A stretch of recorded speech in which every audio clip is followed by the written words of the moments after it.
buenas tardes. Bienvenidos a una nueva edición de los Diálogos en Cañada Blanca. Agradecemos a la Fundación la posibilidad de estar aquí, a Juan Miña, la movilidad con lo que nos ha tratado.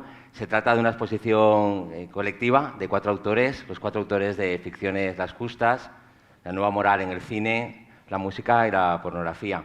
El origen de este ensayo también entronca con el inicio de una nueva serie de la llamada serie Gris, en la colección de una editorial valenciana, de la editorial Contrabando. Este es el título inicial que yo me he encargado de coordinar. De ahí que brevemente presente a los compañeros, a los colaboradores y el motivo de por qué ha surgido que son estos los colaboradores y no otros, y los temas. Bueno, básicamente el tema de la nueva moral, o de la moral en los tiempos de la nueva sensibilidad, de los tiempos de la crispación, de la irritabilidad, de las redes sociales, presentaba distintas aristas. O sea, no se agotaba solo en el terreno de la llamada cultura de la cancelación, sino que permitía enlazarlo con los debates de larga data sobre los límites de la libertad de expresión. Como quiera que esta se manifiesta, no solo en el cine, sino también en relación con el arte, no solo tampoco el arte plástico, sino también con la literatura, el pensamiento, incluso la pornografía o el erotismo y la música. Invité a algunos nombres que yo consideraba que eran excelentes o ejemplos de la excelencia en todos estos campos. Carlos Pérez de Ciriza es un reputadísimo crítico musical, entre otros muchos medios colabora en País y en Rock Deluxe, y nos consta que tiene legión de seguidores porque lleva muchísimos años y distintas monografías dedicadas no solo a la cuestión de la música, sino también a la cuestión de la música desde un plano social. Ana Valero es profesora de Derecho Constitucional, tiene ahora mismo un nuevo título que tiene mucho que ver con este ensayo, que es la libertad en la pornografía. Su valentía a la hora de enfocar estos temas también va unida a una extraordinaria profundidad a la hora de analizar la historia del sexo y sus representaciones, y me parecía perfecta para participar en este número. Amablemente aceptó la invitación. Y a mi derecha, Eva Pedro, y a que yo tengo por la crítica más fina y quizá que mejor escribe sobre cine. Está en multitud de festivales internacionales, de la Berlinale al Festival de Cannes, como miembro de la Federación Internacional de la Prensa Cinematográfica, así que ha sido también un lujo tenerla. Y yo me he ocupado de la literatura y del pensamiento. Vamos a apoyarnos en algunas imágenes, dado que la cuestión se ve perfectamente en imágenes, pero también sin ellas. Y vamos a comenzar pues, con Carlos Pérez Ciriza hablando de la música. A continuación, por seguir el orden de las imágenes, participaré o retomaré yo la palabra. Finalmente Eva Pedro y Ana Valero cerrarán, de manera que tengamos también tiempo para lo que más nos gusta, lo que más apreciamos, y realmente la razón de ser tanto de nuestra presencia aquí, con la amable invitación de la Fundación, como la del ensayo, es lo que se suele pedir de un ensayo, que es que mejore la capacidad de pensar. Ha sido un ensayo muy informativo, con muchas interrogantes y replanteamientos y cuestiones abiertas que esperamos retomar en la parte final. Bueno, pues le doy la palabra a Carlos Pérez. Hola, buenas tardes. Estoy encantado de estar aquí y muy agradecido a todos de que hayáis venido en una tarde tan de perros como esta, ¿no? Con este tiempo. Mi participación se ciñe al capítulo de la música dentro de este libro, y la verdad es que tanto en la música como en el resto de disciplinas que abarcamos en él, hay un montón de casos y un montón de momentos, digamos, en los cuales esa nueva sensibilidad, por llamarla de alguna forma, que se ha erigido un poco en dominante en los últimos tiempos, sobre todo a través de las redes sociales y de algunos medios de comunicación, pues ha estado especialmente alerta, ¿no? Ante determinados, en mi caso, por lo que me atañe a mí, discos, canciones, videoclips, etcétera. Yo quiero subrayar sobre todo que es un tema que no es un pensamiento o una reflexión intelectual que esté alejada de lo que se vive en la calle, sino que es algo que está en el día a día nuestro, semana a semana, mes a mes. No pasa una sola semana sin que no haya una noticia o algo relevante en los medios que atañe directamente a esto que estamos hablando en este libro, ¿no? Y eso creo que es importante resaltarlo. Lo hemos presentado ya en varios sitios en los cuales hemos tenido, bueno, pues un rango de público de todo, ¿no? Desde un ámbito universitario de gente de 18 años hasta gente un poco más mayor, como la que estáis, como la que hoy aquí, hasta por ejemplo, el otro día estuvimos en en un local en Patrais en el que también había un poco de todo. Y realmente en todas las edades y con todos los públicos a los que nos enfrentamos cuando lo presentamos, siempre hay una inquietud bastante clara, ¿no?, acerca de por qué se producen determinadas reacciones y acerca de lo que es correcto, lo que no es correcto, lo que es más o menos políticamente concebible o soportable. Todo esto, ¿no? Y eso se aprecia, y a mí la verdad es que me supone un poco la prueba de que es un tema que, ya digo, que está ahí candente, y que no hay una sola semana en la que no tengamos alguna noticia referente a todo esto, ¿no? Las redes sociales y la forma en que consumimos hoy en día la música y la cultura en general, y cómo lo compartimos y cómo compartimos nuestros gustos y nuestras filias y nuestras fobias a través de las redes, también influyen mucho en esto, ¿no? Hay una especie de censura que Ana, por ejemplo, en el libro califica muy bien como censura líquida, que evidentemente no tiene nada que ver con la censura, digamos, ejercida por gobiernos más o menos represores, sino que tiene que ver con esa especie de categorización negativa que se hace muchas veces de determinadas obras en base a los comportamientos o a las conductas que podríamos considerar privadas de la gran mayoría de artistas. En el mundo de la música pop eso se ve continuamente. Se ve por estilos, se ve por autores, se ve por discografías enteras. A la hora de hablar de estilos, por ejemplo, es muy recurrente que se mencione que la música de hoy en día es generalmente peor que la que se hacía hace 20 o 30 o 40 años, cosa que yo creo que no es cierta. Y no solo peor, sino que además hay una especie como de idea muy extendida de que los géneros, digamos, de nacimiento más reciente, que se han extendido en los últimos 15 o 10 años, caso del reggaetón o el trap, tienen como unas letras bastante más, digamos, machistas o vejatorias, desde el punto de vista de la igualdad entre hombre y mujer, que lo que eran los géneros anteriores, ¿no? Yo intento en el libro demostrar que eso no es cierto, más que en algunos casos concretos, que no se puede generalizar, que no hay géneros machistas de por sí, no hay géneros clasistas tampoco de por sí. De hecho, hay un cierto clasismo en la propia censura de algunos géneros que pueden ser calificados como machistas desde una óptica un poco superficial. Y todo eso lo abordo en el libro de una forma, bueno, más o menos somera, ¿no? Porque ya digo que, bueno, es un libro en el cual tampoco hemos intentado hacer una enciclopedia de la censura, ni de la corrección política, ni de la cultura de la cancelación, sino más que nada señalizar algunos focos de interés e intentar que el lector por sí mismo pueda reflexionar y pueda preguntarse hasta qué punto es o no es conveniente todo esto, ¿no? En el libro hablo, por ejemplo, del caso concreto de un músico que es Ryan Adams, un músico norteamericano de rock que lleva ya un tiempo, bueno, viendo cómo sus discos pasan prácticamente desapercibidos a nivel mediático y a nivel de ventas también un poco, en gran medida porque ha sido acusado por parte de varias mujeres de una conducta inapropiada, ¿no? Ha sido acusado en concreto de haber intentado aprovechar su postura o su posición, digamos, de poder dentro de la industria, porque él es productor, para intentar aprovecharse sexualmente de estas mujeres. No ha habido un juicio todavía con ninguna de ellas, pero él ya ha visto cómo su obra queda muy en entredicho y cómo los últimos discos están pasando muy desapercibidos. De hecho, ni siquiera los medios de comunicación musicales más prolíficos o más habituales a la hora de reseñar sus discos están prestándole demasiada atención.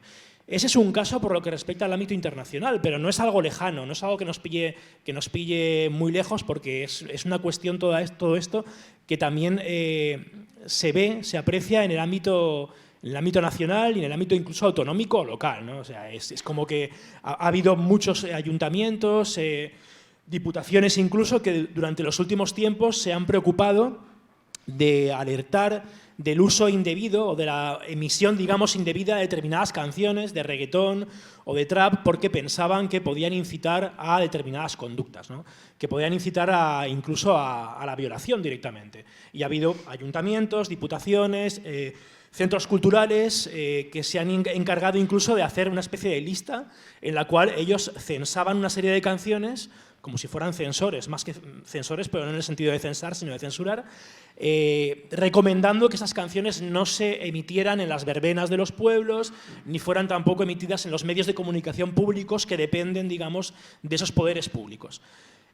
Todo eso ha sido además, curiosamente, llevado a cabo por instituciones y ayuntamientos y gobiernos que ideológicamente están en el espectro de la izquierda o del centro izquierda, ¿no? Lo cual es bastante curioso porque realmente es una censura que ni siquiera con gobiernos o con ayuntamientos de derecha se había llevado a cabo, y sin embargo ha habido gente o gobiernos de izquierdas o ayuntamientos de izquierdas que sí que han intentado llevarlo a cabo, y además de una forma un poco torpe porque ni siquiera han llegado a hacerlo del todo. Han, digamos, amagado con hacerlo, pero luego no han llegado a hacerlo del todo, con lo cual han quedado bastante mal porque, bueno, ya que vas a hacer una censura, o la haces bien o no la haces, aunque es mejor no hacerla, evidentemente, ¿no? Pero de alguna manera, con la sola manifestación o intención de hacerla, ya han dejado claro un prejuicio bastante importante sobre determinadas músicas, y que es extensible, y mis compañeros lo abordarán ahora, es extensible al cine, a la literatura, al arte en general, ¿no? Entonces todo eso crea un clima de opinión bastante curioso, ¿no? Y es que ocurre que determinados músicos ya empiezan a autocensurarse a sí mismos, ¿no? Y ocurre también que hay un clima de opinión tendente a que determinadas manifestaciones musicales, si tú las ensalzas en las redes sociales, te estás arriesgando a que te linchen públicamente, poco más o menos, ¿no? Y de mala manera. Y da la sensación además de que eso crea una corriente de opinión a la cual el que no se suma a ella queda como señalado, ¿no? No solamente ya el músico que se desmarca de eso, sino también el seguidor o el fan que lo apoya, ¿no? Todo esto está ocurriendo, repito, al margen de que haya una calificación jurídica o penal de esas conductas. Quiero decir que ya hay condenas más o menos públicas y reprobaciones públicas de determinadas obras, de determinadas películas, de determinados discos, en función de la conducta privada de muchos artistas que no han pasado por un juicio, digamos, que no han sido condenados por nadie, a los que no se les ha aplicado en ningún momento la presunción de inocencia, ¿no? Entonces, claro, ahí entramos ya en el terreno de si hay que separar al artista de su obra, cosa que yo creo que en general debe ser así. Habrá gente que piensa otra cosa, pero yo creo que en general debe ser así. No voy a enrollarme mucho más porque mis compañeros ahora seguirán hablando del tema, pero sí que me gustaría una reflexión, luego me imagino que tendremos tiempo de que podáis intervenir y opinar, y me gustaría también encontrarme con alguna opinión contraria a lo que estamos diciendo en el libro nosotros y a lo que exponemos aquí, porque curiosamente en las redes sociales uno se encuentra con que esa opinión contraria no solo es cuantiosa, sino que a veces es dominante, y cuando presentamos el libro nos encontramos que la mayoría de gente que viene a vernos está de acuerdo con nosotros, lo cual por una parte pues, te llena un poco de satisfacción en el sentido de que piensas, bueno, no estamos solos, hay más gente que piensa como nosotros, pero también nos gustaría que alguien con argumentos y con educación, por supuesto, nos rebatiera y pensara que lo que estamos exponiendo está equivocado, o si no está equivocado, por lo menos admite muchos matices, que seguramente los admite, ¿no? Porque es un tema con muchos vectores y con el que hay que hilar muy fino, ¿no? Entonces, bueno, vamos a ver si luego cuando haya un turno de intervenciones por parte vuestra nos encontramos con alguna opinión en contra o con algún tipo de... con alguien que nos rebata, ¿no? O que rebata de alguna forma lo que es la tesis fundamental de este libro, para la que, por cierto, he de decir que no nos hemos puesto de acuerdo antes de escribirlo. Quiero decir, cada uno ha abordado este encargo, que a mí me llegó por parte de Jesús, desde una óptica personal, y sí que es verdad que cuando ya estaba escrito y nos mandamos el PDF para corregir las erratas de cada uno de nosotros, nos dimos cuenta de que más allá de algunos matices, en la cuestión de fondo estábamos los cuatro de acuerdo. Y eso pues creo que también está bien porque de alguna manera le da unidad y coherencia al libro, cosa que también le viene bien, ¿no? Bueno, pues gracias, Carlos.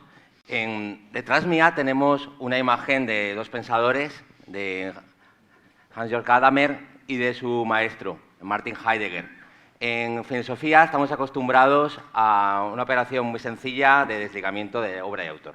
El caso de Heidegger es paradigmático. Es uno de los mejores filósofos no solo del siglo XX, sino de la historia del pensamiento. Simplemente por una obra como Ser y Tiempo ya merece ser recordado el resto de nuestra historia, de las ideas. Sin embargo, mostró no solo una extraordinaria docilidad, sino simpatías con el régimen nazi en cuanto estaba llegando al poder. Amén de su filiación y de la forma en que con Carl Schmitt facilitó la salida de las universidades de juristas como Hans Kelsen o Jelinek, nunca se arrepintió y de él dijo su discípulo Gadamer que fue el más grande de los filósofos y el más pequeño de los hombres. Si Heidegger hubiera escrito filosofía política, nadie le leería. La idea de que el pensador no es un estado de virtudes es conocidísima en dos grandes ejemplos. El de Rousseau, que abogó por la igualdad y la fraternidad en extraordinarios libros como El Emilio, La educación, o el discurso sobre el origen de la desigualdad en los hombres. Sin embargo, no solo no reconoció a ninguno de los hijos legítimos que había tenido, sino que se comportó de una forma extraordinariamente cobarde con todas las mujeres que tuvo, y llegó a, como es conocida también la anécdota, por la que robó un collar a la que acusaron a la criada, y solamente lo confesó por escrito, pero nunca dio la cara por ella. Schopenhauer lanzó por las escaleras a la mujer que le molestaba, estuvo pasándole 15 detalles el resto de su vida. Cuando ella falleció dijo algo así como: muerto el perro, se acabó la rabia. La obra de ninguno de estos pensadores se resiente por su forma de ser. Sin embargo, en este ensayo quería plantear el problema de la identificación o de la distinción entre autor y obra como una carretera de doble vía. Es decir, por ejemplo, la solución Heidegger no pasa por minimizar su simpatía por el nazismo ni minimizar la calidad de su obra. Ambas cosas tienen que ser compatibles. Detrás tenemos a Max Weber y un borrador de Las flores del mal, del poeta Charles Baudelaire. En una de las conferencias que Max Weber tituló como el político y el científico, o la política como profesión o como vocación, y la ciencia como vocación, dijo algo extraordinario al respecto. Dijo que a veces lo sagrado no es bello, y otras veces lo bello lo es no a pesar de ser malo, sino justamente en lo que tiene de malo, en lo que tiene de malo moral. Dice, como este poeta, como Charles Baudelaire. Lo que tenemos atrás es la imagen de Masnieff, el escritor francés, que en mi opinión es uno de los casos de un terreno complejo, porque Masnieff, en una época de gran permisividad sexual en Francia, en un programa apóstrofe de la televisión francesa, presumió de haber seducido a niños de menos de 13 años, 12, 11, 10 y 9, a veces conjuntamente, y al jactarse de ello recibió los aplausos de toda la gente pública que estaba en plató, incluso también de filósofos como Émile Cioran.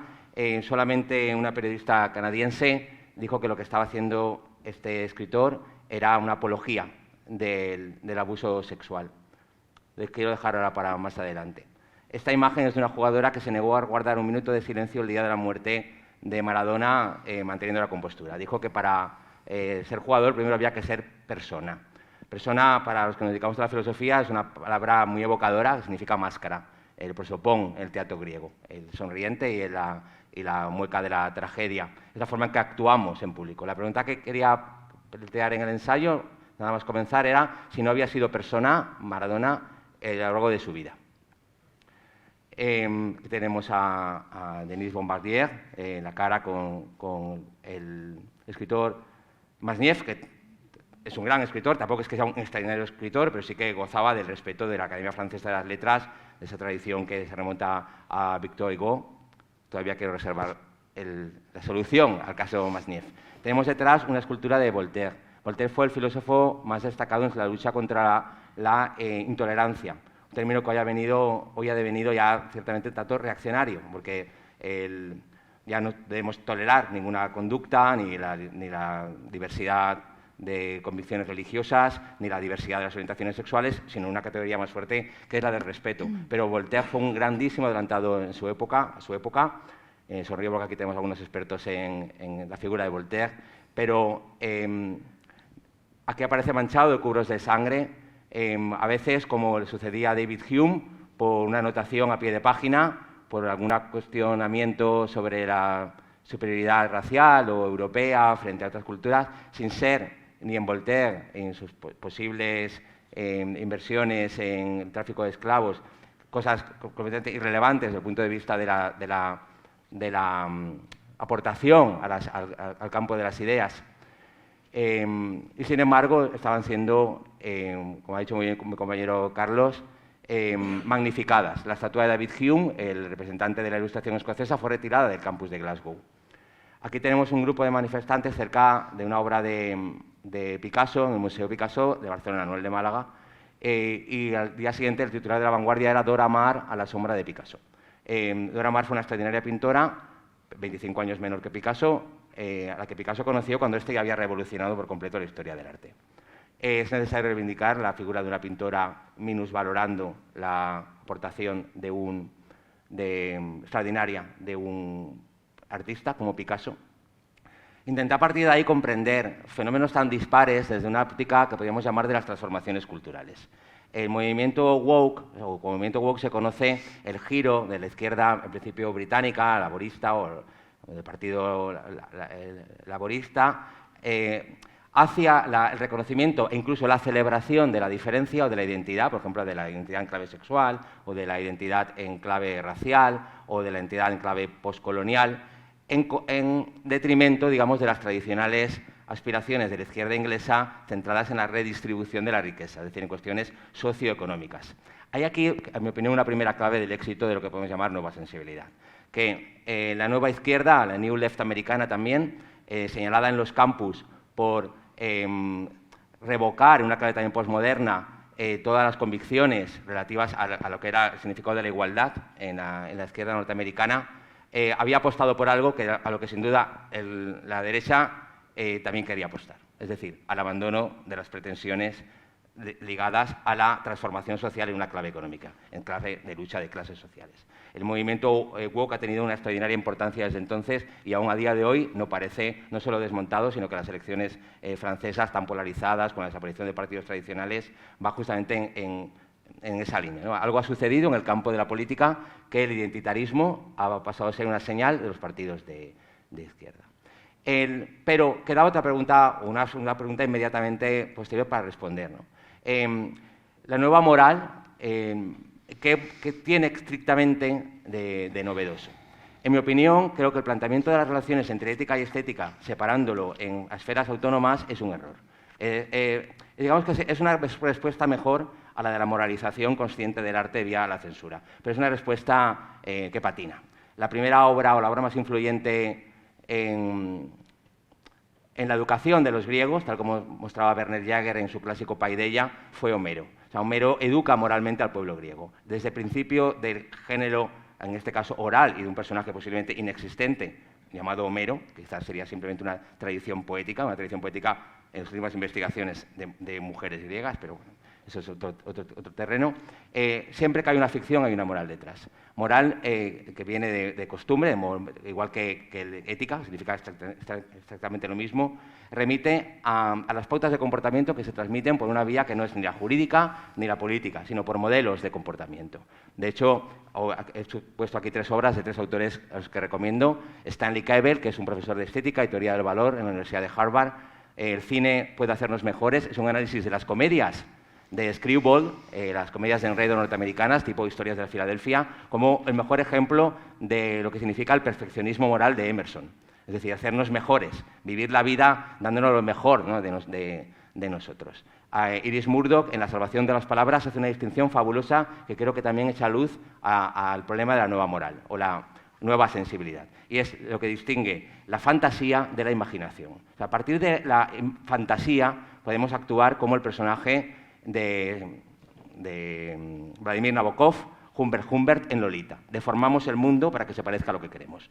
Denunciar a Lolita, que no es una novela erótica, que tampoco es la novela de un escritor ruso, por mucho que sea un escritor nacido en Rusia. Es la novela de un escritor norteamericano que está escribiendo en inglés a propósito de lo que está observando. Y está observando que hay un personaje que es capaz de deformar y presentar a una puber como si fuera una potencial compañera sexual, que no lo es. Es una niña y no es una novela erótica. Pero con Humbert está jugando a plantear un personaje fantasioso, para que nos demos cuenta de lo que somos capaces de hacer cuando queremos modificar el mundo para que se parezca a nuestros deseos. Iris Murdoch contrapone la imaginación, que es la capacidad empática de ponernos en el lugar de otro. Sobre eso ha escrito Martha Nussbaum un fabuloso libro que se llama Justicia poética. Otra clave cultural, en este caso para fenómenos como los que hemos observado de la sobrepresencia de la víctima en el campo penal, o sea, la víctima es, en mi opinión, la razón de ser del proceso penal. Es decir, el sentido del derecho penal es intentar que se haga justicia en el campo de la restauración, de la compensación. Si no hubiera una víctima, no habría un motor del derecho penal. Sin embargo, no es parte del proceso. Justamente lo civilizatorio es dejar a un modelo externo de un Estado que tiene monopolio de la violencia física legítima la resolución de estos problemas. En cambio, portadas como las que tengo detrás, canciones como las de ciertos raperos, etcétera, han puesto de manifiesto que la sociedad está extraordinariamente victimizada. ¿Por qué? Mark Fisher, en un libro que también me parece, bueno, para mí de cabecera, Los fantasmas de mi vida, ensayo sobre depresión, jauntología y futuros perdidos, dice algo repite algo que se suele atribuir a Zizek. En el futuro, a partir de películas como la de Alfonso Cuarón, Hijos de los hombres, es más fácil imaginar el fin del mundo que el fin del capitalismo. Eso apunta a una serie de pérdidas del futuro como un horizonte de transformación, con lo que Franco Berardi llama la lenta cancelación del mañana. Ante esa lenta cancelación de mañana, la lucha ya no es por cuestiones intersubjetivas, sino por la protección de nuestra propia subjetividad. Eso se ve muy bien en el terreno de la crítica, porque abundan las hipersubjetividades, es decir, la confusión entre lo que a uno le gusta con lo que es bueno. Y lo peor, el blindaje de lo que a uno le gusta bajo la capa de la modestia, cuando realmente con lo que a uno le gusta es la expresión más soberbia de la estética, porque en lo que a uno le gusta no se puede decir nada. A uno le gusta y ya está. Sin embargo, la crítica es intersubjetiva, empieza por el reconocimiento del otro. La cantidad de expresiones de irritabilidad, de lo que se llama el campo de los nuevos ofendidos, etcétera, se podría explicar justamente por el final del futuro.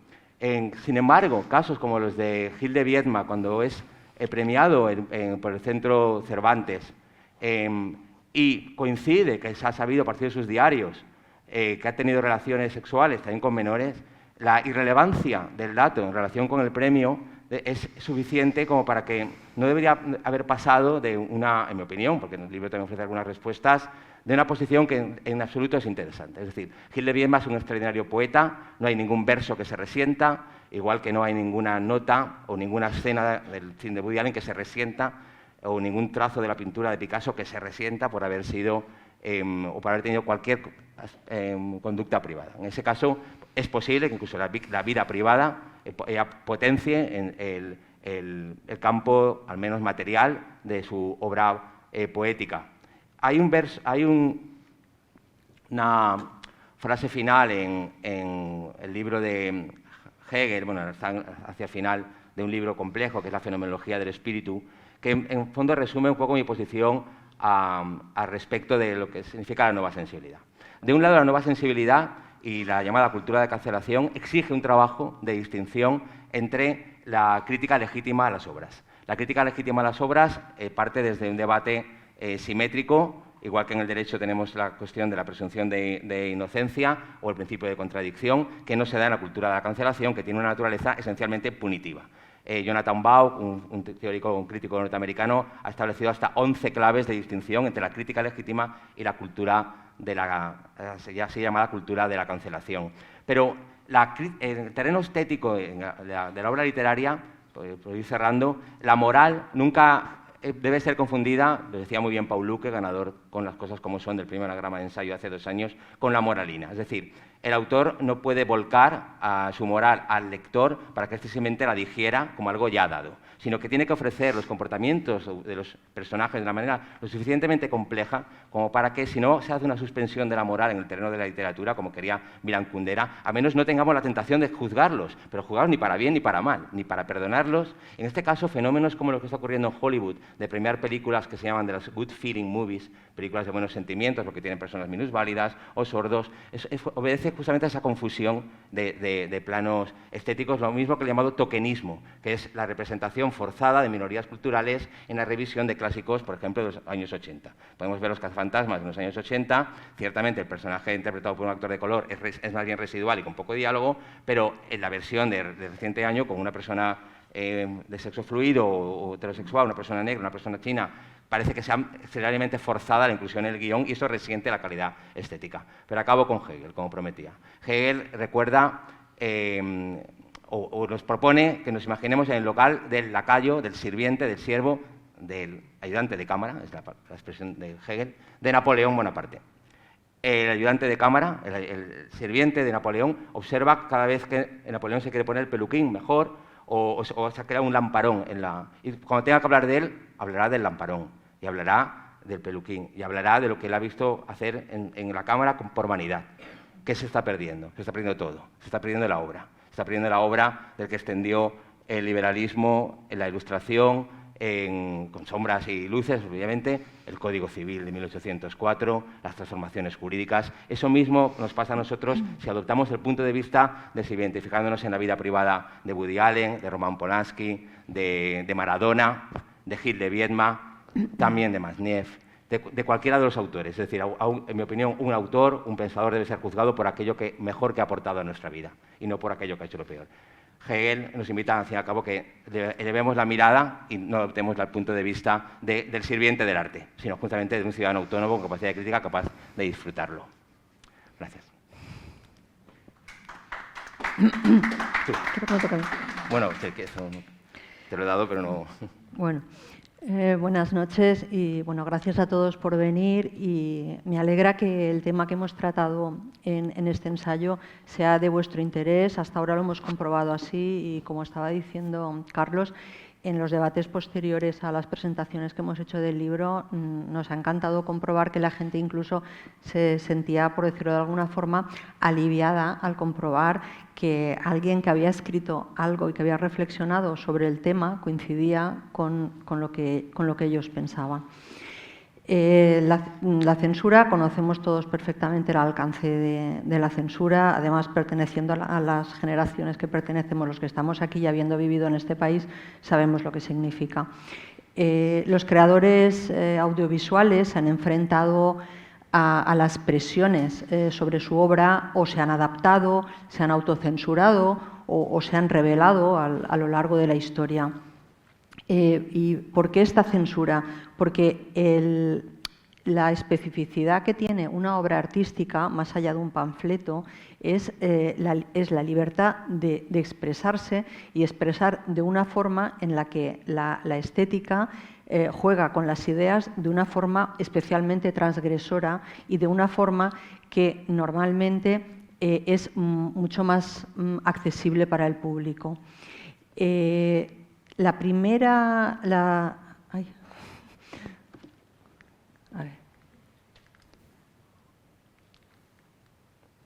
Aquí tenéis ejemplos de obras literarias que estuvieron censuradas por el famoso índice. El índice estuvo vigente desde el Concilio de Trento hasta el año 1966, después ya del Concilio Vaticano II.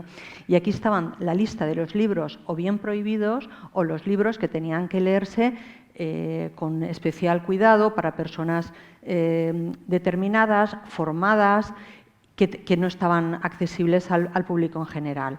En esta lista teníamos, pues, por ejemplo, estaba Flaubert, pero luego estuvo Sartre, estuvo Simone de Beauvoir,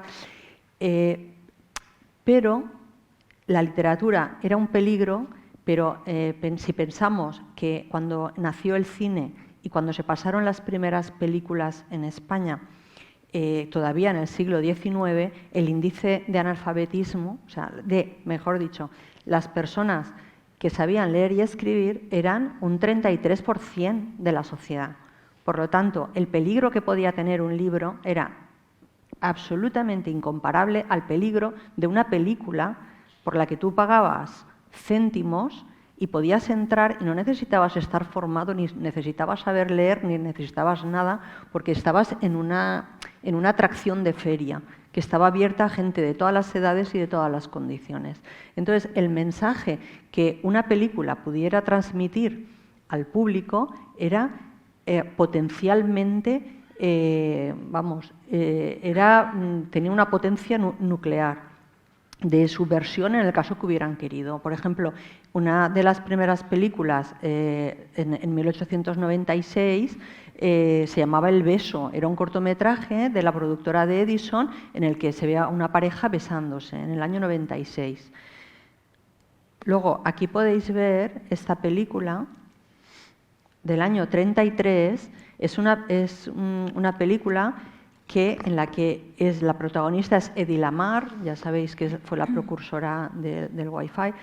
Pues esta actriz sale en esta película, es el primer desnudo integral y además sale interpretando una escena, en una escena un orgasmo, que son estas fotos que veis aquí abajo. Y esto era como muy normal. En las películas de Hollywood salía la gente desnuda, habían escenas de sexo, habían escenas de violencia, y ahí nadie ponía coto porque era algo que a nadie se le había pasado todavía por la cabeza que eso pudiera ser potencialmente peligroso. ¿Qué ocurrió?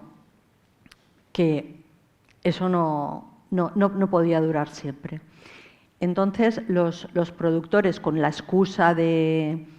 excusa realmente fue para desactivar una protesta de los guionistas, se unieron encabezados por Walt Disney y confeccionaron una lista de los asuntos que no se podían tratar en el cine.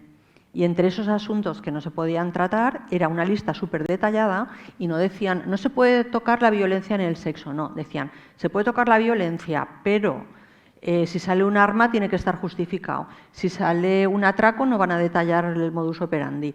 Si sale un asesino no puede acabar bien, el asesino tiene que morir. Las camas tienen que estar separadas, no hay parejas interraciales. Y ahí nació el Código Hays, que estuvo vigente hasta el año 68, que es mucho, desde el año 33. En España, ¿qué sucedió? Pues España fue también un poco a expensas de esa misma teoría, sobre todo con el mismo eslogan. El eslogan del Código Hays era no mostrar nada que pudiera rebajar el estándar moral del espectador. Y ese estándar moral era el estándar moral decidido por el establishment, que en España sería pues, la moral católica. ¿Qué pasa cuando nos impiden ver algo, nos impiden acceder a una obra de arte, a una película o a un libro? Lo primero, se censura y se corta la capacidad de transmitir su arte al creador. Pero a nosotros lo que nos están hurtando es nuestra capacidad de pensar, de decidir, de reflexionar, de ver en una película algo que no habíamos visto nunca, de enfrentarnos a un dilema en el que en nuestra vida nunca nos sucedería y nos obliga a reflexionar, nos obliga a plantearnos cosas y nos lleva más allá.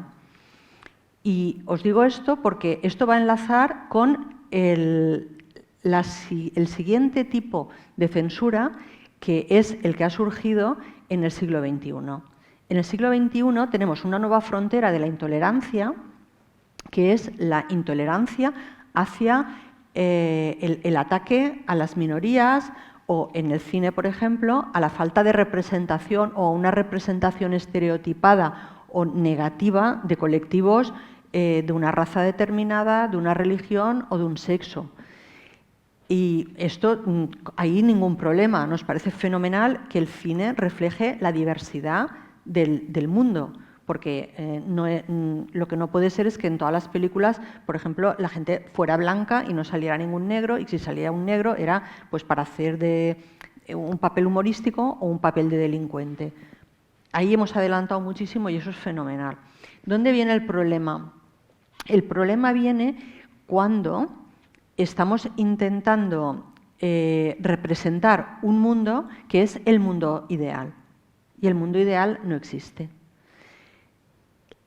A continuación, junto con esto, porque esto ¿cuándo ha surgido? Vamos a ver, esto surgió a principios del siglo XXI, pero sobre todo a partir del caso Weinstein y del Me Too.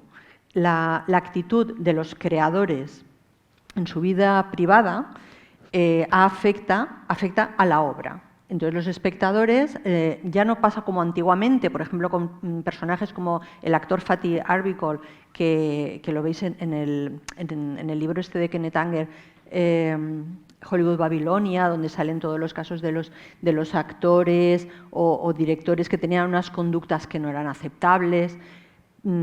Ahora tenemos las redes sociales, que entonces no tenían las redes sociales. Entonces, ¿qué ocurre? Que gracias, de alguna manera, a las redes sociales, el caso Weinstein nos abrió muchísimo la conciencia a prácticas que había en la industria del cine que eran inaceptables. Pero al mismo tiempo, eso se ha abierto y se ha extendido como una mancha a exigir una ejemplaridad a los creadores. ¿Y quién somos nosotros para exigir una ejemplaridad a los creadores? vamos a contratarle, vamos a casarnos con él. ¿Qué queremos de ese autor? Yo de un autor quiero su obra, en principio. Entonces, si ya esa censura está tocando a la transmisión o a la difusión de su obra, ya estamos hablando de otra cosa. Y entonces ahí viene todas las dudas y todas las interrogantes que yo me fui planteando en el momento de escribir mi capítulo del libro. Por ejemplo, ¿qué exigimos a un autor? ¿Le exigimos lo mismo a todos? ¿Todos los delitos que cometa una persona me van a ofender igual? ¿Me va a ofender igual un delito sexual que un delito económico? ¿Esto prescribe si esta persona ha sido acusada, ha sido sentenciada y ha cumplido su pena? ¿Tiene derecho a la rehabilitación o no? ¿Le vamos a cancelar, como se dice ahora, le vamos a cancelar para siempre? Y luego están los casos de las personas a las que cancelamos sin ni siquiera tener una sentencia de culpabilidad o no haber sido juzgados, como es el caso que todos pensamos, tenemos en la cabeza, de Woody Allen. Todos estos actores que veis aquí no quisieron pringarse con la conducta supuesta, hasta ahora supuesta, de Woody Allen, y todos estos renegaron de haber trabajado con él. Y sus manifestaciones fueron desde nunca volvería a trabajar con él, me arrepiento de haber trabajado con él, o el dinero que cobré lo voy a regalar a la beneficencia. ¿Por qué? Porque hemos entrado ya en una rueda en la que nos manchamos incluso si estamos trabajando con alguien cuya conducta no ha sido ejemplar. Y entre otros casos que tenemos en la cabeza, pues por ejemplo la actriz Felicity Huffman, que pagó para que su hija entrara en una universidad, pero pagó también a la justicia. Cumplió su condena, su multa, su trabajo comunitario, pero en las redes sociales se le afeó su conducta para negarle que pudiera producir un nuevo show que iba a producir en la televisión. Otro caso fue, por ejemplo, el de Whoopi Goldberg, que estuvo 5 años cancelada por una broma que había hecho sobre George Bush, que no le dejaron ni siquiera explicarse de qué es lo que ella intentaba decir. Y Barbara Walters la rehabilitó presentándola un día en su show. Pero no nos olvidemos también que Barbara Walters fue la persona que en 2 entrevistas acosó de una forma muy, muy, muy agresiva uy, me quedo en blanco. A ver, es que se me quedó totalmente en blanco. Este que cantaba, lo tenéis, bueno, si os digo el de la mermelada, sabéis todos quién es, ¿no? A Ricky Martin. Pues acosó a Ricky Martin de una forma que él dijo, me he sentido violado. Me he sentido violado. Y me he sentido violado, ¿quién lo dijo también? Me sentí un poco violada, lo dijo María Schneider. María Schneider, que fue la protagonista del Último tango en París. Ella dijo en una entrevista, me he sentido un poco violada. ¿Y qué pasó ahí? Ahí pasó que hubo una confusión tremenda, se acusó a Bertolucci y a Brando realmente de haberla violado. En esa película no hay sexo real, no hubo esa violación, pero en esa película lo que hubo fue una situación de abuso. Y ese abuso fue el mismo abuso que han sufrido, por ejemplo, las actrices infantiles. O el abuso que sufrió Natalie Portman enfrentada a Mila Kunis en El Cisne Negro. Porque Darren Aronofsky quería que eso que sentían ellas fuera una enemistad real y que se trasladara a la película. Quiero decir, pero de ahí, ¿de qué estamos hablando? Entonces nos estamos moviendo en un terreno muy, muy movedizo. Y en ese terreno, por si fuera poco, se añade otra cuestión. Aquí tenéis a María Schneider y a Marlon Brando en la escena que os he comentado. En esta escena no hubo sexo real. ¿Qué sucedió? Que el director quería la reacción de ella de miedo. Entonces, de alguna forma, le ocultó cierta información en esa escena para que ella realmente se asustara y quería esa reacción real. Y aquí tenéis, ¿veis? Tenéis aquí a un bailarín muy famoso, a una actriz muy famosa y que están representando ¿qué? Pues ella está representando a Ana Bolena. Ana Bolena es un papel que no está pensado para una actriz negra, pero ¿qué estamos haciendo? Estamos intentando recolocarnos, reorganizarnos y crear como un orden, volver a un orden que no ha existido nunca. Y a veces igual nos pasamos. ¿Por qué un actor haciendo de oriental es censurable y es cancelable, pero lo contrario nos parece bien? ¿Por qué ahora en las series o en las películas intentamos crear un mundo que no ha existido, incluso en películas históricas, creando esa igualdad o esa diversidad? Entonces, estamos creando lugares seguros, que sean las safe places, donde los estudiantes o donde el público se puede sentir bien sin tener lo que estábamos diciendo al principio, sin tener esa ocasión de reflexionar sobre lo que no está bien. Yo creo que es muchísimo más positivo ver ahora lo que el viento se llevó con una buena introducción y un buen comentario que rehacer lo que el viento se llevó sin esclavos. Esa es mi opinión. Y si no, nos vamos a acabar como en la época de la caza de brujas.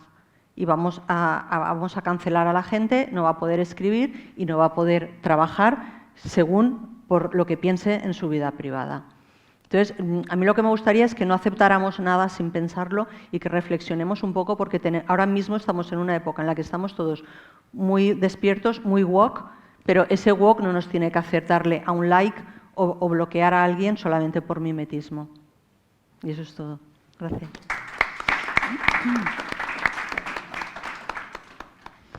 Buenas tardes. Gracias a Cañada Blanc por invitarnos y gracias a todos ustedes por estar aquí esta tarde. Bueno, yo me he atrevido a hacer extensivo el concepto de cultura de la cancelación a la representación del sexo en el arte y por qué lo sexual, siendo político, a lo largo de la historia y actualmente sigue siendo objeto de censura o quizás es manera más apropiada utilizar el término cancelación actualmente. Bueno, la presencia de la representación de la sexualidad en la historia del arte, como todos bien saben, es la propia historia del arte y es a su vez la historia de la censura. Las dimensiones del dios Príapo, de la condenada Pompeya, o las representaciones sexuales en las monedas de la antigua Grecia evidencian que la sexualidad formaba parte de la vida pública, no solo privada, de la Grecia antigua, de la Grecia clásica o de la antigua Roma.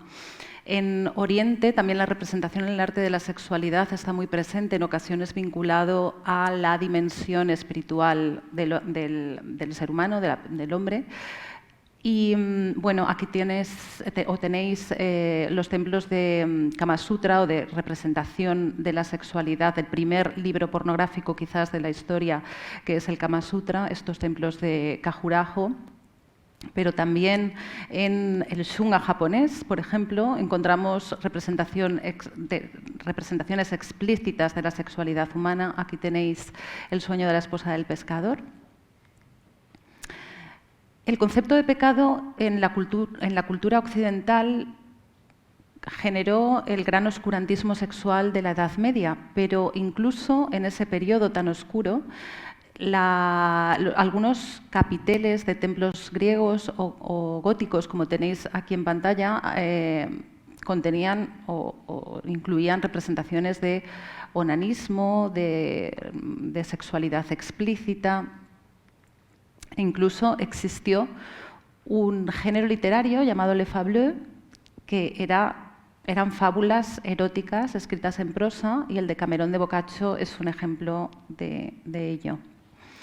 Durante el Renacimiento, bueno, se recupera el concepto clásico del cuerpo humano y la representación de la desnudez aparece de alguna manera desprovista de todo erotismo, pero es objeto de representación constante en las obras escultóricas o en las pinturas de los maestros italianos.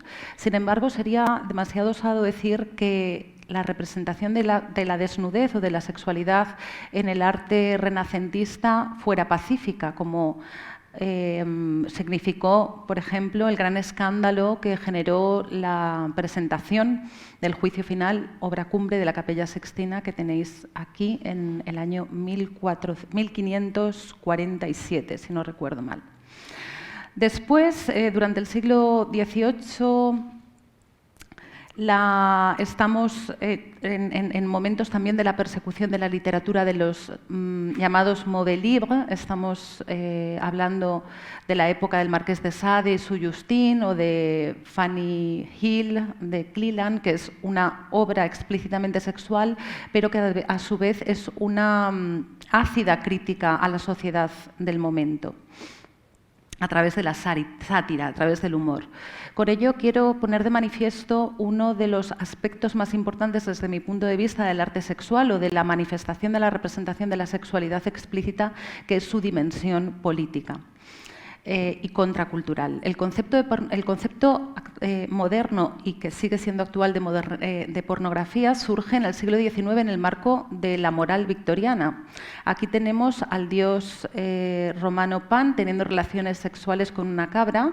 Es una escultura que se encontró en el descubrimiento de la sepultada Pompeya 7 siglos antes por el Vesubio, donde la imaginería sexual horrorizó tanto como sorprendió a sus descubridores, porque evidenció que nuestros antepasados tenían una relación, como decía al principio de mi exposición, muy estrecha con la sexualidad, y que ésta no pertenecía solo a la dimensión privada del ser humano, sino que también formaba parte de su vida pública.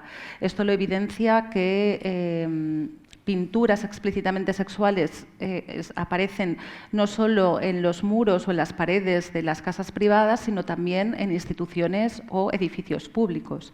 Esto, como digo, generó tanta ansiedad a sus descubridores que decidieron, o que con ello se inició el proceso de ocultar al gran público la exhibición de lo explícitamente sexual, en este caso en el arte, pero también en el cine, en la literatura, como fue o como evidencia la creación del Secret Museum, el Museo Secreto en Nápoles, para ocultar de la mirada del gran público toda esta imaginaria sexual descubierta, un proceso, como digo, que inició lo que finalmente significaría la prohibición legal de toda representación explícitamente sexual. Uy, aquí tenemos ya en el siglo XIX la primera película pornográfica que aparece un año después de la comercialización del cinematógrafo de los hermanos Lumière. Se llama Le coucher de la mariée. Aquí el público podía ver pues, a una mujer haciendo un striptease y teniendo relaciones sexuales con un hombre. Después, ya en el siglo XX, el sexo y el cuerpo humano aparecen como armas de confrontación política o como armas de reacción política frente a la burguesía y frente al capitalismo imperante. Bueno, aquí tenéis algunos fotogramas de películas de Fellini, de Pasolini, de Buñuel, que se hicieron eco pues, de las grandes teorías psicoanalíticas donde la sexualidad tenía un protagonismo importante, por ejemplo, en toda la obra de Freud. Y esta dimensión política a la que aludí anteriormente se hace evidente incluso en lo que podemos pacíficamente considerar películas pornográficas. Aquí tenemos un fotograma y el cartel publicitario de dos películas muy representativas del cine pornográfico, de la era dorada o de la era de oro del cine pornográfico en Estados Unidos. La de la izquierda es Garganta Profunda, Deep Throat, y la derecha Behind the Green Door.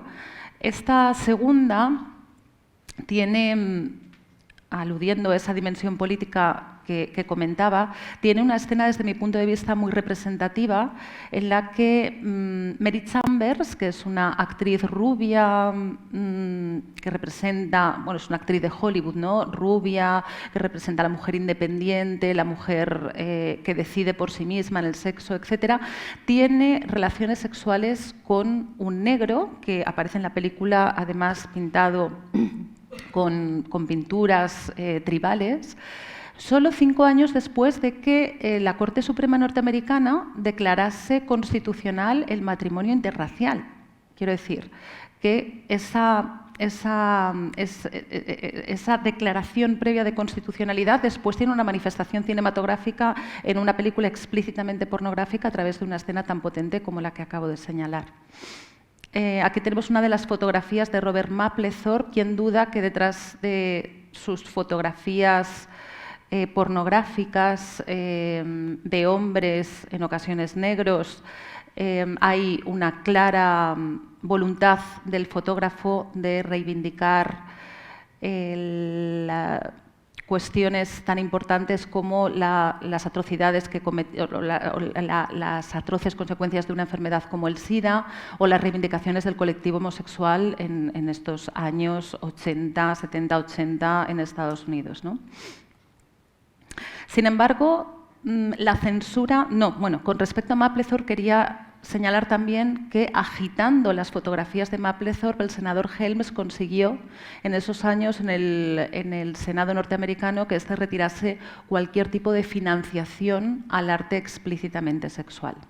Nuevamente un ejemplo de censura de lo explícitamente sexual. Pero esa censura no es cosa del pasado. Aquí tenemos los carteles publicitarios de las exposiciones que se organizaron con ocasión de la celebración del centenario de Egon Schiele en bastantes ciudades europeas.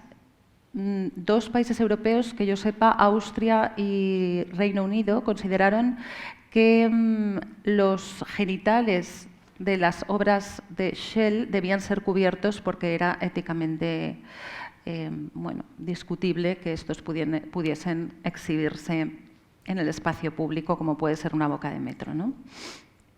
Pero bueno, también tenemos las actuaciones del movimiento Me Too con respecto a la pretendida retirada del cuadro de Balthus, Therese Dreaming, que tenéis a la izquierda, o de la Metropolitan de Nueva York, que finalmente no consiguieron, ¿no? Pero sí que lo hicieron en relación con Nilas y las ninfas en el Museo de Manchester. Pasamos del mundo de lo real al mundo de lo digital y aquí tenemos 2 imágenes que han sido retiradas por Facebook. Bueno, una retirada y vuelta a reponer como consecuencia de la reacción que generó, claro, y por la dimensión pública e internacional del autor de la película que pretendía publicitarse con este cartel de un pezón lactante, Madres Paralelas, y que esto es de este año. Facebook, a través de su algoritmo contrario a la desnudez o a imágenes explícitamente sexuales, retiró el cartel. Y a la derecha tenemos El origen del mundo, de Courbet, que podemos ver en el Museo d'Orsay y que también fue eliminado en el año 2011 de la cuenta de un profesor de instituto francés, un profesor de arte, que lo publicó en su cuenta de Facebook. Y bueno, este señor tuvo que estar, no como Almodóvar, que en cuestión de semanas vio que su cartel nuevamente estaba en las redes sociales, sino que este señor tuvo que estar litigando hasta el año 2018 y hasta que un tribunal francés le dio la razón, ¿no? Lo mismo ha sucedido con la Sirenita de Copenhague o con esta escultura paleolítica sobre la fertilidad. Me voy a atrever a continuación... este no contiene, este no es el... Claro, este es el antiguo. Quería mostraros lo que ha sucedido con un libro que Manel ha leído ya, que es mi último libro que mencionaba Jesús al inicio, sobre la libertad de la pornografía.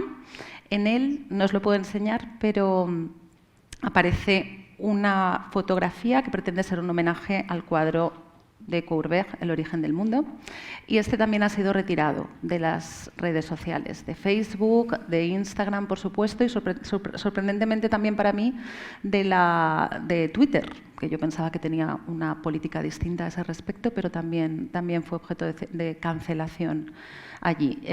¿Por qué quería mencionar todo esto? Porque la cancelación, no sé si es el término que debemos utilizar o no, para describir aquello que Bueno, sí, porque en realidad no lo hace la red social a través del algoritmo, sino que lo hace la red social a través del algoritmo a partir de los likes o dislikes que nosotros damos o a partir de las denuncias que sus usuarios, sobre la base de aquellas imágenes que les pueden resultar ofensivas, hacen a la propia red social. Y esta después configura el algoritmo de tal forma que elimina imágenes previamente denunciadas, a veces de manera automática, porque el algoritmo está configurado así, pero me atrevo a decir que en Twitter hubo una denuncia con respecto a la portada de mi libro y esto es lo que originó que después se atendiese más particularmente a ello. Hasta aquí mi exposición y no quería cerrar, sin embargo, la misma haciendo alusión a algo que me ha suscitado la exposición de Jesús y algo sobre lo que he venido reflexionando también últimamente, que tiene que ver con cómo parece que sea una señal de identidad de la posmodernidad esta pretendida dimensión política de la identidad, ¿no? Del identitarismo frente a la base de la modernidad o de algunos años de la modernidad, que era la reivindicación política y ética de derechos basados en la idea de la universalidad de la dignidad humana, ¿no? De la condición humana y, por lo tanto, de derechos humanos universales. Y ahí vamos en retroceso. Por nuestra condición de tales, ¿no? Hasta qué punto nuestras circunstancias personales no elegidas deben ser enarboladas como características políticas relevantes y, por lo tanto, deudoras o acreedoras de derechos particulares o de derechos singulares, ¿no? ¿Hasta qué punto yo, mujer blanca, feminista, heterosexual, no puedo hablar o no puedo reflexionar acerca de la situación de las mujeres que se encuentran, que son objeto de mutilación genital femenina, por ejemplo? No sé, esta imposibilidad, ¿no? O la pretendida dimensión política de las singularidades como arma política que silencia y que nos impide reflexionar en profundidad sobre cuestiones que nos atañen a todos como sociedad. Básicamente eso. Y creo que con esto hemos como puesto el debate encima de la mesa y ustedes tienen la palabra a continuación. Gracias. Bueno, pues entonces, ahora es considerado un turno para poder no solo preguntar, yo creo, sino intervenir. Y ayer Alex Guillermo, en la Columna del País, hablaba bajo un titular que era Ni cultura ni cancelación, explicitaba 3 excepciones de cancelación. Cancelar como parcelar, cerrar, cancelación como prohibición y cancelación como una crítica legítima. Pero decía, dependiendo de los casos. Aquí podemos hablar de casos también, ¿no? De la cancelación, de todo lo que hemos podido exponer, más cualquier otra cosa, claro. Pues yo quería comentar una cosita cortita. Comentar sobre lo que ha comentado Ana, que hasta qué punto yo, como mujer blanca, puedo hablar de otra cosa. Pero es que va a llegar ya, de hecho, ha llegado ya el momento en el que tú deberías excusarte, a lo mejor, si en el pasado has hablado de eso. Como se han excusado actores por Eddie Redmayne, ganó un Oscar haciendo de una persona transgénero. Y él públicamente se ha pronunciado arrepintiéndose y pidiendo disculpas por haber hecho eso, porque no le tocaba. Y ahora ya lo último es ya que las personas obesas quieren representar a obesos porque que tú te pongas una prótesis o engordes como estilo Actors Studio para representar un papel, está muy mal. Hola, bueno, muchas gracias en primer lugar por la exposición y enhorabuena por el libro. No lo he leído todavía, pero bueno, ya con los avances que habéis hecho, pues son todo temas súper interesantes. Creo que habéis abordado diferentes temáticas, sobre todo el tema que creo que más ha salido a la luz es el tema de la censura. Y la moral, ¿no? Pues obviamente es el título de la charla, pero me gustaría saber si pudiésemos hacer una reflexión con respecto a la idea de juzgara la obra versus el autor, ¿no? o la autora. Y habéis hecho también una distinción, creo que eras tú, Eva, ¿no? Sobre en el siglo XXI, como con sobre todo con el aumento de las redes sociales y el acceso que hay y la visibilidad que tienen las personas públicas, digamos, porque el tema que me gustaría quizás abrir y saber vuestra opinión al respecto es, o sea, creo que precisamente en el siglo XXI y con el uso de las redes sociales, las figuras o la imagen de los artistas, tanto si son autores como si son actores o en cualquier ámbito de las artes creativas, cobra una importancia que quizás en siglos, o sea, cuando no había acceso a tanta, bueno, pues a tanta información y sobre todo precisamente antes de Internet, esa diferencia o esa línea entre la persona artista o el creador o creadora y el personaje público, quizás había una diferencia mucho más clara. Hoy en día el artista hace mucho más uso de su imagen pública, no solamente para difundir su obra, sino para crear todo una posición hasta cierto punto de referencia social y moral en muchos casos, y usa esa imagen también, la comercializa también para promocionar su obra. Ahora tenemos el caso último de Will Smith, que todos sabemos lo que ocurrió en los Oscars, y también se abre otra vez de nuevo todo ese debate, ¿no? Hasta qué punto, en este caso, pues las películas, la gente va a dejar de ver sus películas y cuál va a ser, cómo se va a juzgar a esta persona por ejemplo, o sea, Will Smith se ha erigido en las últimas décadas como una referencia para niños, para muchos sectores dentro de la sociedad, ¿no? Y hay muchos casos también, pues desde algunos han salido en la promoción de esta charla, pues se me ocurren también personajes como Michael Jackson y como muchos más que están en el punto de mira, ¿no? Entonces, me gustaría saber vuestra opinión en ese respecto. O sea, el personaje público de hoy en día, el creador, que usa su imagen no solamente usa su imagen precisamente para promocionar su obra y se convierte en un ejemplo moral. Esto ha ocurrido siempre. Recordemos que Rock Hudson tuvo que casarse. Tuvo que casarse porque no podía ser gay. Y en la serie Hollywood de Ryan Murphy sale un personaje similar que se supone que es él y cambian la historia.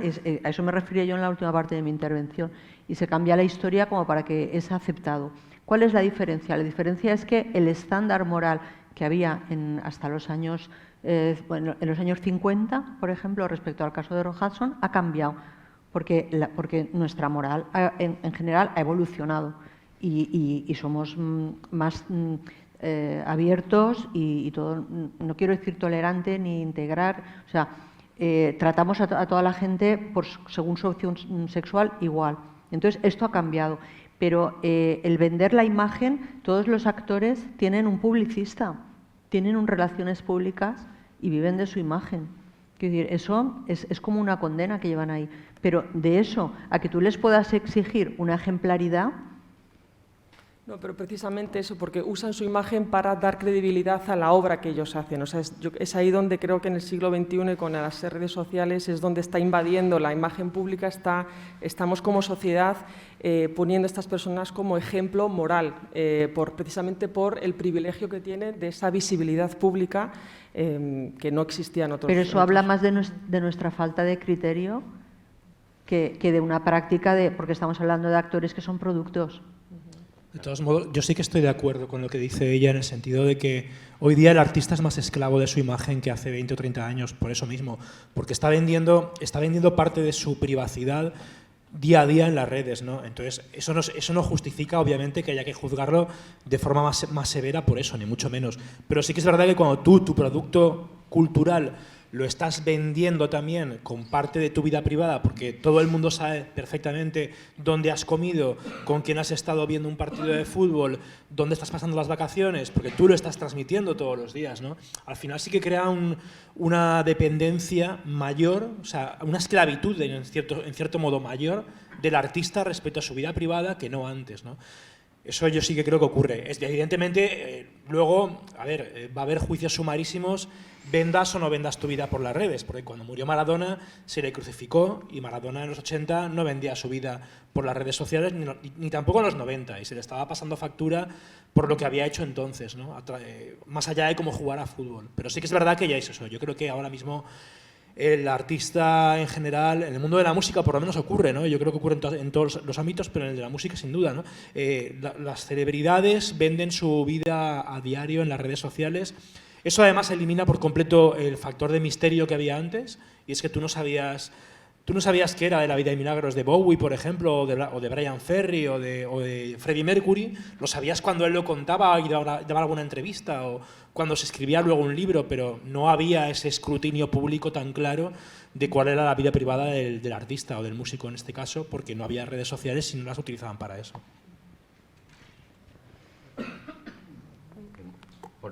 Por fijar mi posición al respecto, creo que en Hollywood, por lo que has mencionado, que también te doy la razón desde esa perspectiva, se produce un cierto desencantamiento del mundo de Hollywood, ¿no? La bofetada de Will Smith, con todo el retroceso civilizatorio que tiene que ver, también desprestigia, digamos, la imagen que se habían creado de la fábrica de sueños, de la fábrica de estrellas. Lo que dice mi posición con claridad es que en una película de Woody Allen, Manhattan, o Otra mujer, no se resiente un ápice por ninguna cosa, cualquiera que sea, que haya podido hacer el autor en su vida privada, incluso si fuera cierta. Igual que si juzgamos hoy una pintura de Remedios Varo y mañana sabemos que era una sádica con sus gatos, no podemos reformular el juicio estético. Eso José Luis Pardo, el filósofo, lo dice extraordinariamente, con extraordinaria claridad. El proceso por el cual, en el ámbito del derecho, se juzgó a una persona por sus actos, en la medida que el acto estaba tipificado, mandando al margen su vida privada, es paralelo a que en el dominio del arte una obra es juzgada por sus propiedades estéticas, y no por cualquier otra cosa. Esa es mi posición clara. Yo antes de venir aquí... Hola, si me escucha, vale. Soy el público woke, por cierto. Ya tenía que comentar algunas cosas que he ido anotando con respecto a la charla. Bueno, primero daros las gracias porque yo no había oído hablar del libro y hemos venido aquí a escuchar la charla y nos ha parecido súper interesante.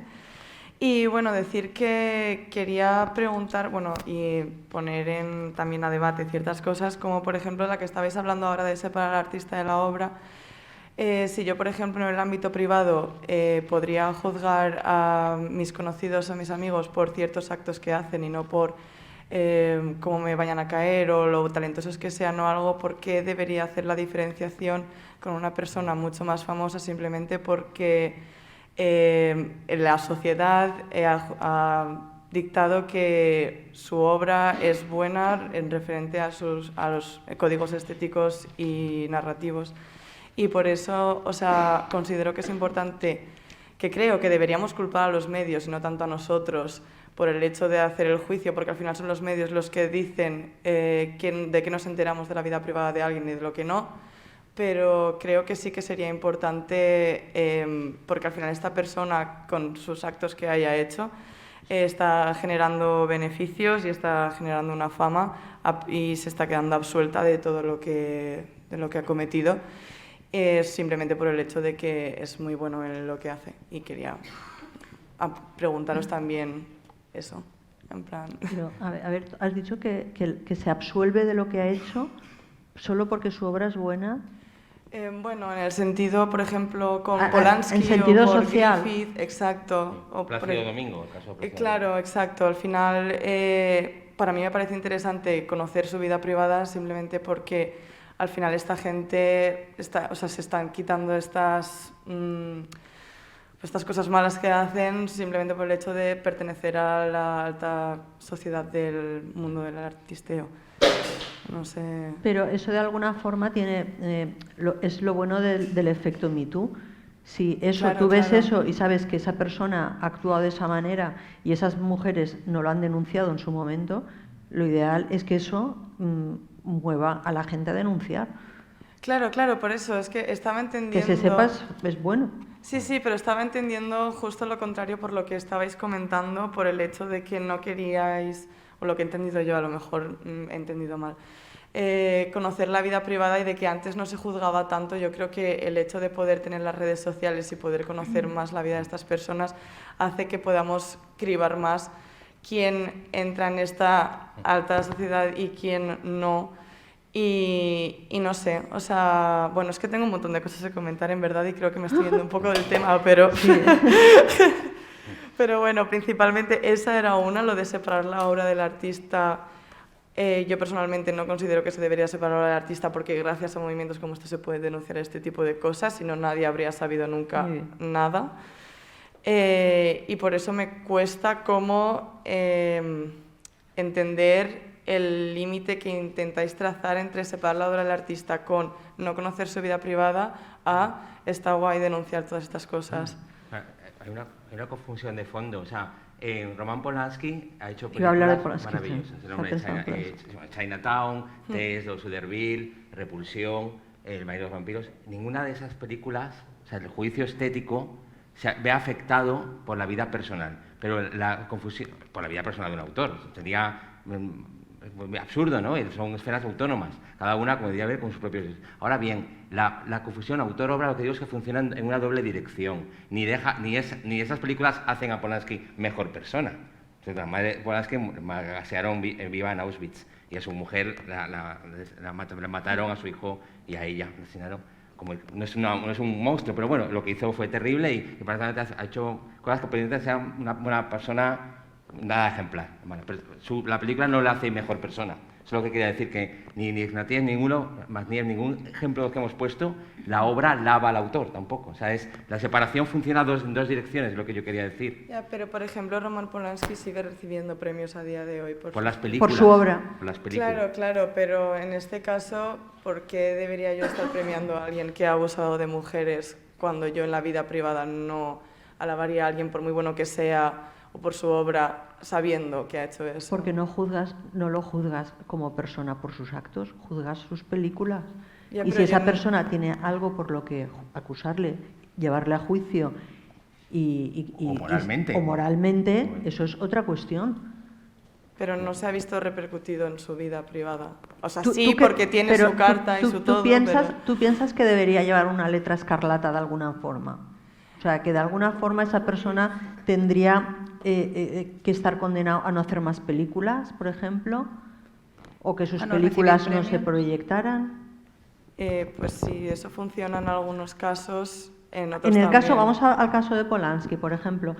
¿Tú serías partidaria de que sus películas se dejaran de proyectar? Sí. Bien, es que para eso sirve esto, es que nos encanta. Sí, luego hay una cosa que has comentado con la que tampoco estoy de acuerdo, pero estoy encantado en estar en desacuerdo contigo, porque por fin encontramos una persona que está en desacuerdo abierto. Y es que, claro, dices, bueno, es que hay ¿por qué voy a tolerar yo en un artista una conducta que a un amigo mío no le toleraría? Bueno, yo te puedo decir que personalmente hay músicos a los que admiro y sigo escuchando sus discos y me han proporcionado horas y horas de placer con los cuales seguramente no aguantaría una cena, porque seguramente son insoportables como personas. Y te podría dar unos cuantos ejemplos. No exijo a un artista al que admiro, no le exijo que sea una persona impecable o que me aporte como persona grandes valores, ¿no? Le le pido, en todo caso, que su obra me aporte cosas que me sean de provecho, ¿no? Y luego, a ver, hay una cosa, también hay que diferenciar una cosa. Evidentemente está el creador, está la obra, se puede separar, se puede identificar, por supuesto, pero hay que tener también cuidado con que no todos los creadores, de hecho la mayoría de ellos no lo hacen, esos creadores no vuelcan, digamos, en su obra su conducta privada o sus ideas o su conducta más o menos reprobable no se refleja en su obra. Quiero decir que si las películas de Polanski se dejan de proyectar o si las canciones de Un maltratador se dejan de emitir por la radio, pero son canciones absolutamente inocuas en las cuales no se refleja ningún contenido lesivo para nadie, pues es que al final tampoco, o sea, que las canciones se dejen de emitir no va a redundar en el problema de fondo, que es que haya malos tratos, ¿no? Quiero decir, los malos tratos no van a desaparecer porque las canciones de ese músicos se dejen de emitir o de ese cineasta se dejen de proyectar. Esa es mi opinión, por lo menos. Vamos. No, o sea, yo estoy de acuerdo en esto último que has dicho, en plan, obviamente no van a desaparecer. Sí que no estoy de acuerdo en que no tendrías una cena con un artista, ¿qué tal? Porque al final Con no es lo algunos mismo, no es lo mismo que alguien te caiga mal como que alguien abuse de alguien, o sea, entonces yo creo que también hay que saber hacer la diferenciación. Por ejemplo, lo de Will Smith me parece exagerado. Hay cosas que no me parecen tan exageradas y yo no quiero ser la más hipócrita. Yo escucho reggaetón y bailo todos los sábados reggaetón y entiendo toda la cosificación que hay en la mujer en este género y en muchísimos otros también, como tú decías al principio. Pero sí que considero que al final que estas personas sigan teniendo fama, es verdad que no va a hacer que esos malos tratos desaparezcan, pero sí que me gustaría recalcarlos para que tuvieran un poco más presente como una especie de reprimenda, porque al final es gente que sigue viviendo con todas sus comodidades y que gracias a todos estos, seguir poniendo en el cine sus películas o seguir sonando en la radio sus canciones, siguen con su vida con tranquilidad a pesar de que algún medio pues diga que no. O sea, que esta persona pues no debería estar, pero ellos quedan absueltos en ese sentido moralmente. O sea, que luego a lo mejor van a juicios y luego resulta que no han hecho nada y da igual, pero en ese sentido... Y que la gente no sepa lo que se está escuchando también me parece como un poco... Pues eso. Yo antes de venir para acá estaba escuchando un programa sobre la cultura de la cancelación que hicieron hace unos meses en Carne Cruda, este programa. La verdad es que estaba muy sorprendida porque no esperaba que el planteamiento fuese el que tú estás señalando de manera quizás incluso más drástica, ¿no? Se llega a afirmar que la cultura de la cancelación es un concepto creado por la extrema derecha para proteger a los de siempre, a los poderosos, a los señoros, en cierto modo. Los ejemplos de cancelación se hacen extensibles a día de hoy a mujeres como J.F. Rowling por el lobby trans, hace 2 días en la Universidad de Islas Baleares por la presentación de un libro que lleva por título Nadie nace en un cuerpo equivocado. Quiero decir, se está dando en el ámbito académico, se está dando en el ámbito de la cultura, se está dando en todos los ámbitos y con respecto a sujetos muy dispares, no solo hombres heterosexuales con cierto poder en un determinado momento y lugar, ¿no? Sino también mi portada de libro, por ejemplo. Quiero decir que es muy peligroso esta idea que tú señalabas, ¿no?, de la reprimenda o decían las que participaban en este programa de Carne Cruda para que recapaciten, para hacerles recapacitar.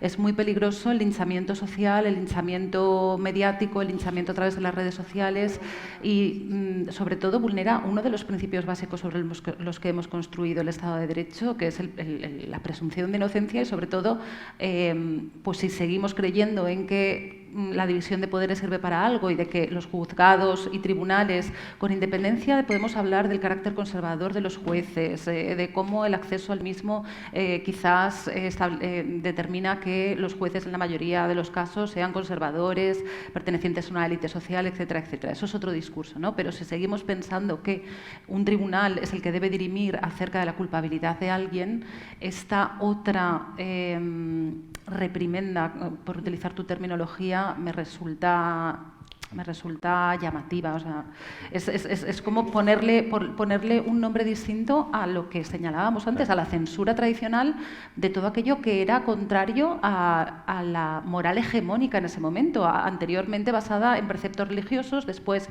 en ideologías conservadoras y ahora parece que en este nuevo identitarismo donde lo particular y sobre todo el derecho a no ser ofendido, que es inefable porque es tan subjetivo como subjetiva es la persona titular que siente esa ofensa, ¿no?, extrapolarla a posibilidad de juzgar, de cancelar y de deteriorar profesionalmente a alguien o de no permitir a alguien hablar en la sede universitaria, que es el lugar donde la discusión ha de tener su máxima... Es que si no entras en el delito, que entras en la imagen moral, estamos entrando en el me ofende, que ha dicho Ana. Y cuando entras en el me ofende, eso es un tobogán. Porque ahí entras en la cancelación, pues si Eddie Redmayne ha hecho de un trans. Es que me ofende, porque yo soy trans, me ofende ver a un actor haciendo de trans. Pero yo introduciría un matiz, que no creo que la situación es un poquito más compleja. Es compleja. Es posible hacer una crítica moral de una obra de arte. De hecho, bueno, André Bazin y todos los autores de la crítica du cinema, a partir de los años 51, 50 en adelante, dan un paso más allá de la crítica cinematográfica, del lenguaje cinematográfico tradicional, pero por el cual yo he podido decir que Lo que el viento se llevó siempre me pareció una película extraordinariamente kitsch. O sea, una película que no era en absoluto redonda. Y en parte era por el tratamiento que hacían los personajes secundarios, que venían de un antecedente literario bastante mediocre. La lista de Schindler me parece una película que nunca debería haberse hecho. Y no lo digo yo, lo dice mucha gente en relación con la reconstrucción de Auschwitz.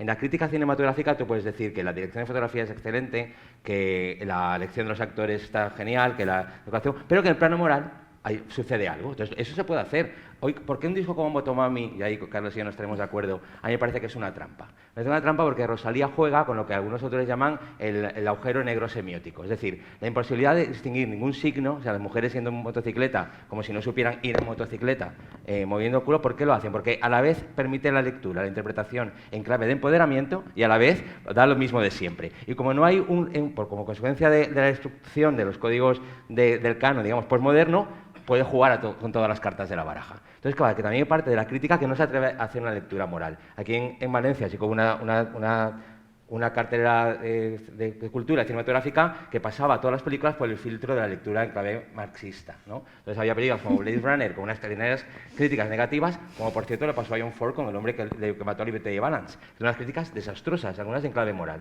Ahora tenemos que plantearnos qué crítica moral hacer, qué crítica moral. Pero tengo que la moral, buenos solo son dos personas, los santos y los farsantes. Y yo creo que buenos impecables, me refiero. Y los santos dudoso de existencia. Así que yo solo conozco gente imperfecta, ¿no? Gente con manchas. Y todos los artistas, de Mick Jagger, o Jerry Lewis, o Chuck Berry, que Carlos ha comentado tantas veces, o gente como Hitchcock, que en el plató era terrible, o como Robert Bresson, que la gente de sus cosas es persona insoportable, o cualquiera que se maneja en el ámbito literario sabe que es mejor no conocer a un escritor, porque se te quitan las ganas de leer.